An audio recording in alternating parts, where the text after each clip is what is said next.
अस्सलाम वालेकुम व्यूअर्स। आज की वीडियो में हम बात करने वाले हैं प्रॉक्सी वॉर्स के ऊपर और ये देखने वाले हैं कि हमारे जो पाकिस्तान अफेयर के अंदर प्रॉक्सी वॉर का जो टॉपिक है उसको हम कैसे कवर कर सकते हैं। तो प्रॉक्सी वॉर जब हम पढ़ते हैं तो उससे पहले हमें वॉर को देखना पड़ता है, because it is a type of war. तो पहले हमें ये देखना है कि व्हाट इज़ वॉर। तो हम उस वॉर को जब हम देखेंगे तो हमें पता चलेगा कि clash between the two societies, between two militaries, two states. और वो क्लैश की रीज़न जो हमें समझ आती है, जिसको हम दूसरे लफ्ज़ों में वॉर कह रहे हैं, वो होते हैं बेनिफिट्स ऑफ वॉर।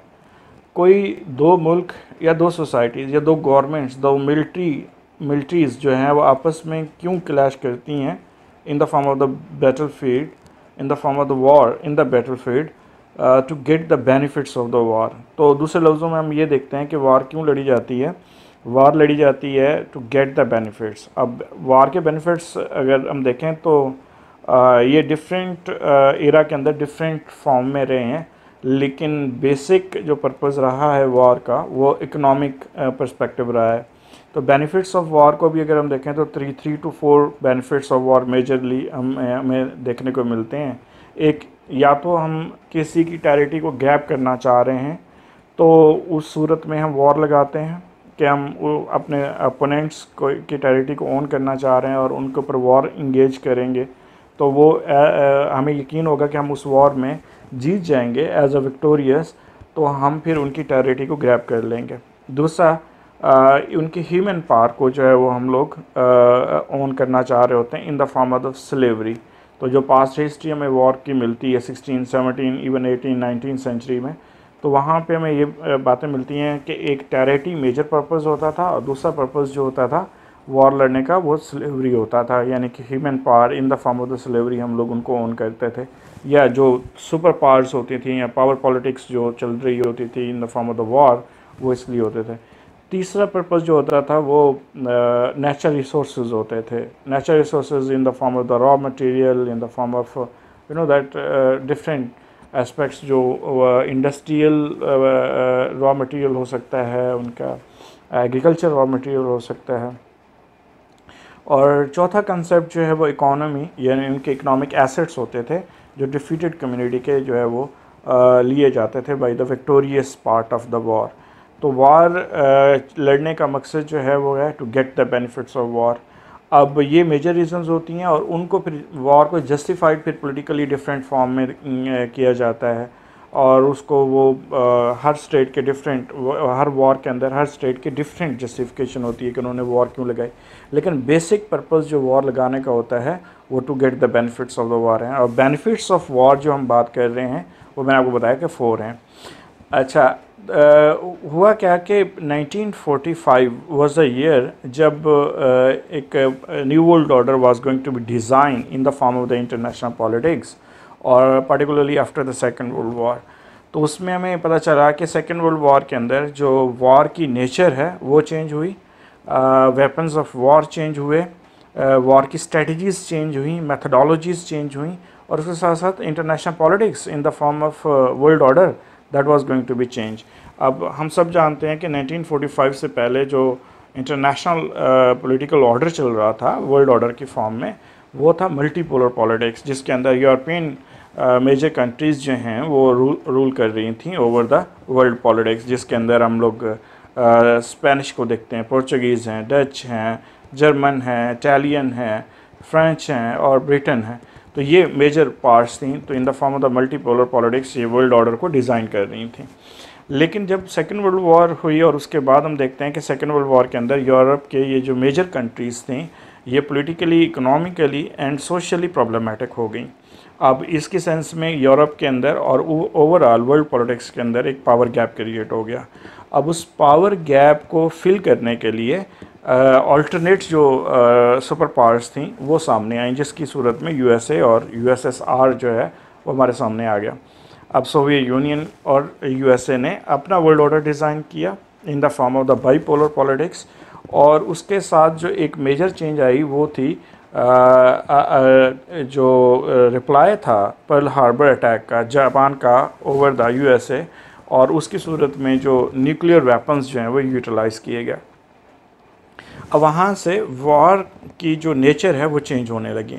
अच्छा, याद रहे कि प्रॉक्सी वॉर जो है वो वॉर से डिफ्रेंशिएट इन सच अ वे होती है कि हम देखते हैं कि प्रॉक्सी वॉर के अंदर ऑलमोस्ट प्रॉक्सीज़ यूज़ होती हैं अगेंस्ट द मिलिट्री, जबकि ट्रेडिशनल वॉर के अंदर हमेशा military versus military, government versus government जो है वो यहाँ पे बैटलफील्ड की सूरत में खड़े होते हैं।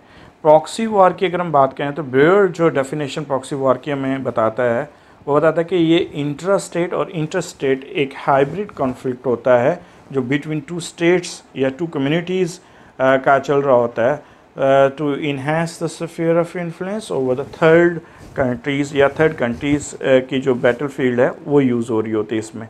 या दूसरे लफ्ज़ों में आसान लफ्ज़ों में हम ये कह सकते हैं कि दो स्टेट्स आपस में स्फीयर ऑफ इन्फ्लुएंस की जंग लड़ रहे होते हैं तीसरे मुल्क की सरजमीन पे, और उसमें वो अपनी एक स्टेट अपनी मिलिट्री यूज़ कर रहा होता है और दूसरी स्टेट जो है वो अपनी मिलिट्री नहीं बल्कि प्रॉक्सीज उसके ख़िलाफ़ यूज़ कर रहे होते हैं तीसरे मुल्क के अंदर।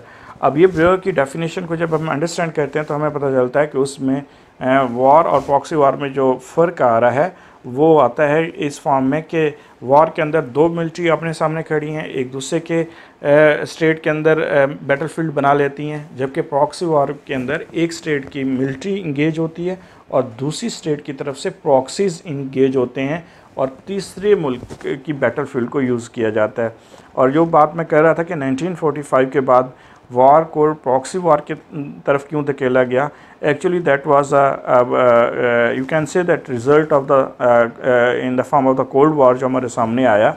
और 1945 में ख़ासतौर जब न्यूक्लियर वेपन्स का यूटिलाइजेशन हुई उसके बाद एक न्यूक्लियर रेस चल पड़ी, दैन यूएनओ का एमरजेंस आया, रीजनल ऑर्गेनाइजेशंस बनी, तो इन सब चीज़ों ने मिल के वॉर जो ट्रेडिशनल वॉर का कल्चर है उसको मिनिमाइज़ कर दिया। अब अगर ट्रेडिशनल वॉर का कल्चर का मिनिमाइज़ होता है तो उसके अपोजिट साइड पे हम देखते हैं कि जो राइवलरी कंट्रीज़ हैं क्या उनकी जो फोशिप है या एनिमीशिप है वो ख़त्म होती है, तो उसका जवाब है हमें नज़र आता है कि नहीं, बल्कि वो जो स्फीयर ऑफ इन्फ्लुएंस की वॉर है इन the form of the cold war उसका दायरा बढ़ जाता है, दायरा कार जो है वो बढ़ जाता है after the second world war. और उसमें हम लोग देखते हैं कि बाईपोलर पॉलिटिक्स के जो दो मेजर पोल्स सामने आते हैं, एक कैपिटलिस्ट ब्लॉक और एक कम्युनिस्ट ब्लॉक, और उन दोनों की स्फीयर ऑफ इन्फ्लुएंस जो है over the third world countries वो इंक्रीज़ कर जाती है। तो सबसे पहले हम लोग देखते हैं कि जो वॉर सामने आई प्रॉक्सी वॉर की सूरत में वो कोरियन वॉर मिली, जिसमें रशियंस और अमेरिकन्स जो हैं वो आपस में स्फीयर ऑफ इन्फ्लुएंस की वॉर जो है वो कोरियन पेनिनसुला पे लड़ते चले गए। उसके बाद अगर हम देखें वियतनाम वॉर आई है, देन सोवियत अफगान वॉर आई है, लेकिन इसी तरह अफ्रीकन कंट्रीज़ के अंदर जो है हम लोग देखते रहे हैं, लीबिया वॉर भी हुई, इवन लेबनान सिविल वॉर भी चली। तो ये सारी प्रॉक्सी वॉर की फॉर्म में हमारे सामने आते चली गई, जहाँ पे एक सुपर पावर अपनी मिलिट्री इंगेज करता था, दूसरा सुपर पावर जो है उसके ख़िलाफ़ ट्रेडिशनल वॉर में नहीं जाता था। उसकी बड़ी रीज़न ये थी कि वो जो न्यूक्लियर वेपन्स की एग्जिस्टिंग थी दोनों कंट्रीज़ के दरमियान वो इनको ट्रेडिशनल जो वॉर है उससे दूर रखती चली गई।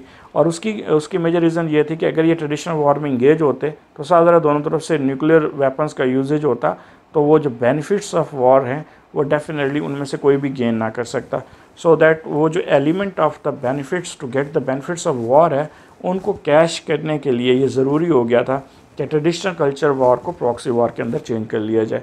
अब प्रॉक्सी वॉर के अंदर वो जैसे मैं बता रहा हूँ, जैसे कोरियन वॉर में अगर हम देखें तो South Korea was protected by the Americans and the North Korea जो supported by the Chinese and the Russians at that time. And similarly Vietnam war के अंदर जो है वो साउथ वियतनाम जो है supported by the US army, और उसके बाद North Vietnam again China and Soviet Union जो है वो उसको आए।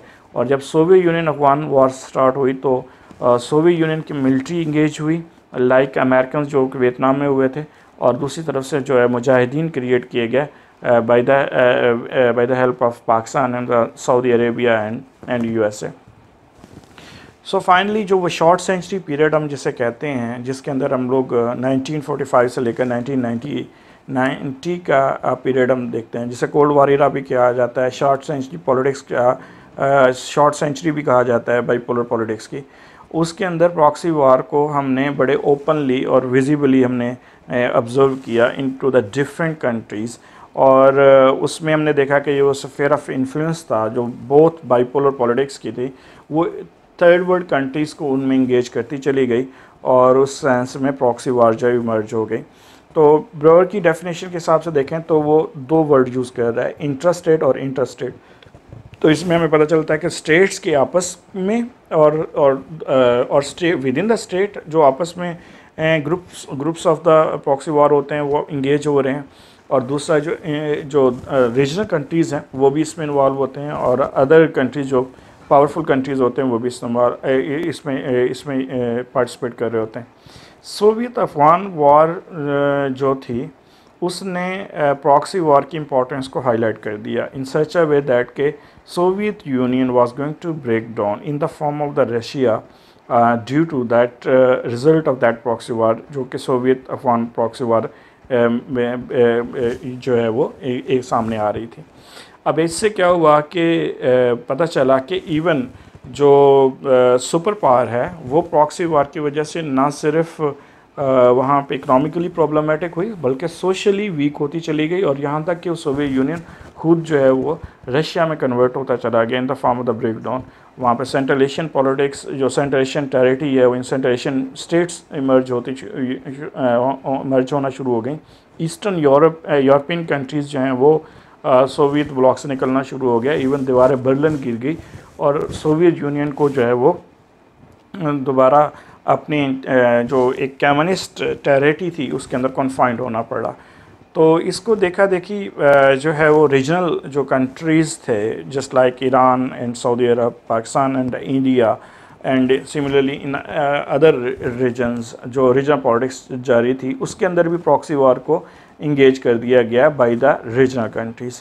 तो एक तो आप लोगों ने इन चीज़ों को अंडरस्टैंड करना है कि ये चीज़ें चल कैसे रही थी, वर्ल्ड पॉलिटिक्स इनको ओन कैसे कर रही है, और फिर ये जो शॉर्ट सेंचुरी पीरियड है उसमें प्रॉक्सी वार का कल्चर खड़ा कैसे किया गया। अब आते हैं कि जो प्रॉक्सी वार के जो मेथड्स हैं इनको भी आपने देखना होगा कि वो कौन कौन से मेथड हैं जिनके ज़रिए प्रॉक्सी वार जो है वो लड़ी जाती है।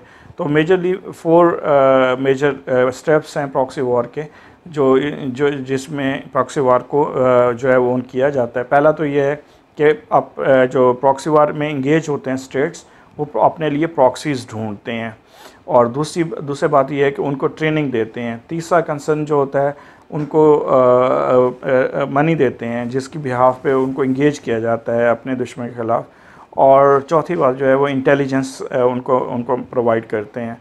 तो ये 4-5 चीज़ें हैं जो जिनके ज़रिए कोई भी स्टेट अपने दुश्मन मुल्क के ख़िलाफ़ किसी भी तीसरे मुल्क में जो है वो प्रॉक्सी वार इंगेज कर सकता है।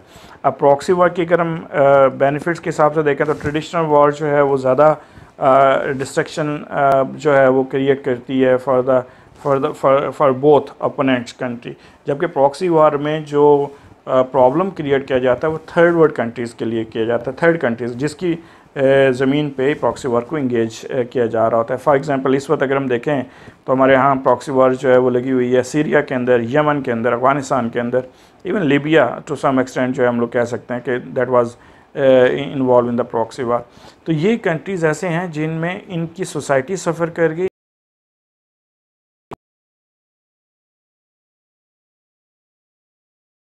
सूरत में नज़र आने लगी। तो वहाँ पे बहुत सारे जो पावर्स हैं इंटरनेशनल लेवल की और रीजनल लेवल्स की वो भी इंगेज होती चली गई। तो उससे आगे जब हम चलते हैं तो इसमें जो अपोनेंट कंट्रीज़ हैं जो प्रॉक्सी वार में इंगेज कर रहे हैं वो अपनी ना सिर्फ उन्होंने लैंड बचाई बल्कि अपनी इकोनॉमी को भी मिनिमम लेवल पे सफ़र करवा गया, और अपनी सोसाइटी को भी जो ट्रेडिशनल वार कल्चर उससे बचा जाते हैं। सबसे बड़ा बेनिफिट प्रॉक्सी वार का ये होता है कि जो पैटर्न स्टेट्स होते हैं, पैटर्न स्टेट्स हम उन स्टेट्स को कहते हैं जो प्रॉक्सी वार इंगेज करते हैं, वो कभी भी पॉलिटिकली स्टैंस लेते ही नहीं है इस प्रॉक्सी वार के अंदर, कभी भी रिस्पॉन्सिबिलिटी ऑन नहीं करते। जैसे यमन क्राइसिस के अंदर हम देखें तो Houthi is always supported by the Iran, but Iran never own and acknowledge that कि जी वो उनको सपोर्ट कर रहे हैं। सिमिलरली बलूचिस्तान के अंदर जो बलूचिस्तान लिबरेशन फ्रंट आर्मी या रिपब्लिकन आर्मी है that is supported by the India, India कभी इस बात को एक्सेप्ट नहीं करेगा कि जो अगेंस्ट द पाकिस्तान इन लोगों को इंगेज कर रहे हैं। अब ये जो बेनिफिट्स हैं, क्योंकि अगर ट्रेडिशनल वॉर में अगर आप इंगेज होते हैं तो आप लोगों को बड़े क्लियरली पॉलिटिकल स्टैंस लेना पड़ता है कि जी हमने ये वॉर इस वजह से इंगेज की है और हमारी सॉवरेनिटी का रिलेटेड इशू है या टेरिटोरियल इंटेग्रिटी का प्रॉब्लम आ रहा है। लेकिन प्रॉक्सी वॉर का बेनिफिट ये है कि ये जी आपको पॉलिटिकल स्टैंस नहीं देना पड़ता, आप मानते नहीं हैं। जैसे सीरियन क्राइसिस में अगर हम देखें तो वहाँ पे अमेरिकन्स भी इन्वॉल्व हैं, ईरानी इन्वॉल्व हैं, इवन रशियंस इन्वॉल्व हैं, इसराइल इन्वॉल्व है, टर्की इन्वॉल्व है, सऊदी अरब इन्वॉल्व है। लेकिन कोई कंट्री इसको एक्सेप्ट करने को तैयार नहीं है कि जी वो जो सीरियन क्राइसिस है वो उनकी वजह से लगा हुआ है। लेकिन इनफैक्ट अगर हम इन सीरियन क्राइसिस को पढ़ें तो वहाँ पे रीजनल पॉलिटिक्स जो है वो लीड कर जाती है इंटरनेशनल पॉलिटिक्स के अंदर, और प्रॉब्लमेटिक कौन हो रहा है? सीरियन सोसाइटी, सीरियन स्टेट और सीरियन लैंड प्रॉब्लमेटिक हो रही है। लेकिन जो प्रॉक्सी वॉर जो है वो इंगेज हो रही है by the other countries in the Syria.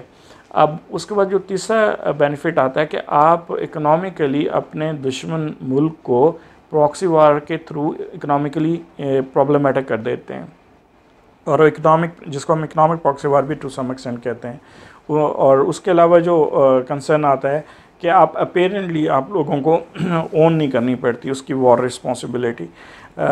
और प्रॉक्सी वॉर का बेनिफिट ये भी है कि ये जितनी ज़्यादा प्रोलॉन्ग होगी आपका जो दुश्मन मुल्क है उतना ज़्यादा प्रॉब्लमेटिक होता चला जाएगा।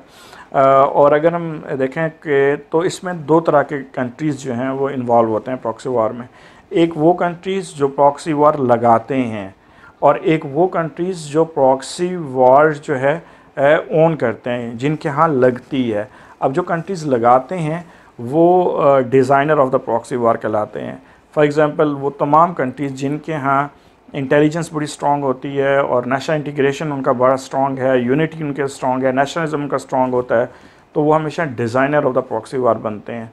और वो कंट्रीज़ जिनके यहाँ यूनिटी प्रॉब्लमेटिक है, जिनके यहाँ इंटेलिजेंस बहुत वीक है, जिनके यहाँ मिलिट्री पावर, हार्ड पावर जो है वो इंटेलिजेंस के साथ कोऑर्डिनेशन में नहीं होती, तो वो हमेशा विक्टिमाइज बनते हैं। अगर हम देखें तो Afghanistan, Syria, Yemen, even Libya, even Iraq, even you can consider that one Lebanon nowadays, they can be considered as a militarily and intelligence perspective से weak हैं। और अगर हम इनको साथ साथ देखें तो इनके नेशनलिज्म भी वीक है, तो लिहाजा ये विक्टिमाइज बन रहे हैं। और जो डिज़ाइनर हैं प्रॉक्सी वार के, उनमें से यूएसए को अगर हम देखें, रशिया को देखें, चाइना को देखें, पाकिस्तान है, इंडिया है, इवन ईरान है, इवन सऊदी अरब है, तो इनके यहाँ एक एटलीस्ट और नहीं है तो इंटेलिजेंस स्ट्रॉन्ग है, और इनके यहाँ नेशनलिज्म भी जो है वो स्ट्रॉन्ग होता है कंपैरेटिवली। जबकि इंडिया और पाकिस्तान की अगर हम बात करें तो इनकी इंटेलिजेंस स्ट्रॉन्ग है लेकिन इनका नेशनलिज्म वीक है, जिसकी वजह से इन्होंने प्रॉक्सी वार की एक न्यू शेप जो है वो ऑन कर ली। और वो ये शेप थी कि प्रॉक्सी वार हमें अभी तक हमने बात की कि हमेशा तीसरी कंट्री में लड़ी जाती है, लेकिन इन्होंने एक दूसरे के सोसाइटी के अंदर प्रॉक्सी वार को इंगेज कर लिया। और उसकी बड़ी रीज़न ये थी कि इनके इंटेलिजेंस स्ट्रॉन्ग है और इनका नेशनलिज्म वीक है, तो लिहाजा इंडिया को हमारे यहाँ प्रॉक्सीज़ मिल जाती हैं हमारे ख़िलाफ़ लड़ने की, और हमें इंडिया के यहाँ मिल जाती हैं और इंडिया के ख़िलाफ़ लड़ने की। तो लिहाजा ये प्रॉक्सी वॉर्स जो हैं पाकिस्तान और इंडिया ने एक दूसरे की सरज़मीन पे भी इंगेज की हुई है, और तीसरे कंट्रीज़ के अंदर भी, थर्ड कंट्रीज़ के अंदर भी जो है वो इंगेज की हुई है। अब इस टॉपिक के अंदर जो पाकिस्तान अफेयर के अंदर जो टॉपिक रखा गया, इसमें तो आपने ये देखना है कि पाकिस्तान एज आ विक्टिम्स प्रॉक्सी वार का जो है वो कैसे हो रहा है, कौन कौन सी पावर्स हैं जो पाकिस्तान के अंदर प्रॉक्सी वार को इंगेज कर रही हैं, और उनकी मेजर रीजंस क्या हैं, और उनके इन प्रॉक्सी वार का जो एक जो एलिमेंट हमारी सोसाइटी ऑन करती है, उसके पीछे जो है वो कौन से मोटिव्स हैं जिनकी वजह से जो पैटर्न स्टेट्स हैं जस्ट लाइक यूएसए है, इवन यूएई है, इवन ईरान है, इवन सऊदी अरब है, इवन इंडिया है, इवन अफ़गानिस्तान है, वो किस तरह से इसमें इंगेज होते हैं। तो लिहाजा जब आप इनको पढ़ेंगे तो आपको इसके साथ साथ अपने नेशनलिज्म को भी देखना पड़ेगा, अपने एथनिक पर्सपेक्टिव भी देखने पड़ेंगे, क्योंकि जो प्रॉक्सीज़ हैं वो आपके हमेशा एथनिक ग्रुप्स होते हैं। जैसा कि हमारे यहाँ एथनिक ग्रुप्स जो हैं वो मल्टीपल रीज़न से हमारे यहाँ एग्जिस्ट कर रहे हैं। पहले तो हम लोग कल्चरली एथनिक पर्सपेक्टिव से खड़े होते हैं, जिसमें पंजाबी है, सिंधी है, बलोच है, पठान है, सराइकी है।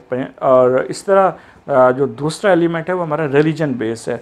रिलीजन बेस में जो बड़ी डिवीज़न आती है वो तो मुस्लिम और नॉन मुस्लिम है, और फिर उसके बाद मुस्लिम्स के अंदर जो है वो सब ग्रुप्स बनते हैं, जिसमें शिया सुन्नी आता है, और ये जो सेक्टेरियन पर्सपेक्टिव है। तो इस तराजू से जब हम देखते हैं तो हमारे यहाँ डिवीज़न और सब डिवीज़न जो है वो बढ़ती चली जाती है।